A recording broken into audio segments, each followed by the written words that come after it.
Bienvenue sur la chaîne Pronoturf Plus. Ici, je vous donne mon analyse sur le quintet du 10 janvier 2026. Je vais te donner mes 5 chevaux principaux pour cette course et à la fin, je te parlerai de 2 chevaux qui peuvent créer la surprise. Allez, on attaque direct avec les profils les plus fiables dans ce lot très relevé. Le numéro 12, Hubble du Vivier. Pour moi, c'est le gros point d'appui de ce quintet. Sa musique est parfaite, il reste sur une victoire nette et régulière. Il a enchaîné une première, une deuxième et une troisième place récemment. Son entraîneur se montre très confiant. Il se dit dans la meilleure forme et prêt à fournir sa meilleure valeur. Il a déjà gagné sur ce parcours et il affiche un record d'1 minute 9 secondes et 8 dixièmes, ce qui le situe parmi les plus rapides du lot.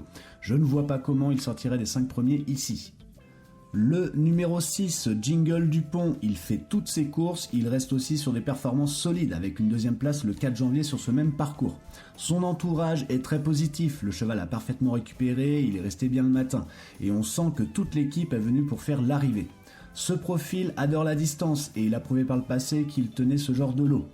Pour moi, c'est une base très fiable ici aussi. Le numéro 14, Ulysse Dijo. Il n'a pas totalement convaincu dernièrement, mais l'entraîneur l'a repris à la plage avec du travail spécifique sur le sable. La forme est bonne, il a déjà montré qu'il pouvait jouer un premier rôle dans ce type d'engagement. Son record d'1 minute 10 secondes et 3 dixièmes montre qu'il a la vitesse pour rivaliser. Un gros potentiel dans cette configuration, ce serait un vrai client pour le podium s'il court sa meilleure valeur. En ce moment, profitez de 100 € offerts pour l'ouverture d'un compte PMU, le lien est dans la description. Le numéro 2, Isofou du Chêne. Sa victoire du 10 décembre avait marqué les esprits et l'entraîneur le dit très bien physiquement depuis. Il arrive opérationnel, prêt pour ce bel engagement. Avec un record d'1 minute 10 secondes et 2 dixièmes, il est compétitif face à ce lot. Sa régularité et sa capacité à bien finir les courses font de lui un profil à ne surtout pas écarter. Le numéro 8, Idéal du Rocher. Il fait son retour après une belle 3ème place sous la selle. Sa fraîcheur peut le booster pour ce quintet. Il a déjà démontré sur l'année qu'il pouvait rivaliser à ce niveau, avec près de 480 000 € de gains. Sur cette distance et en pleine possession de ses moyens, il a tout pour jouer un rôle actif dans cette arrivée. On passe aux regrets et chevaux qui peuvent créer la surprise dans ce quintet. Le numéro 3. Hero Cibé. Il reste sur une 2ème place convaincante. Son entraîneur Damien Bonne le connaît par cœur. Il n'a plus trop de marge pour la victoire, mais avec un parcours limpide, il peut accrocher une belle place.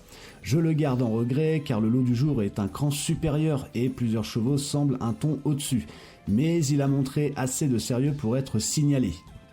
Le numéro 1, Hurricane Carter. Il traverse une belle période, il vient de gagner, mais son entraîneur Séverine Raymond avoue que le lot est très costaud aujourd'hui. Le cheval n'a plus de vraie marge à ce niveau, il aura besoin d'un bon déroulement de course, et je ne l'ai pas gardé dans mes 5 principaux, mais il peut surprendre si tout se passe pour lui.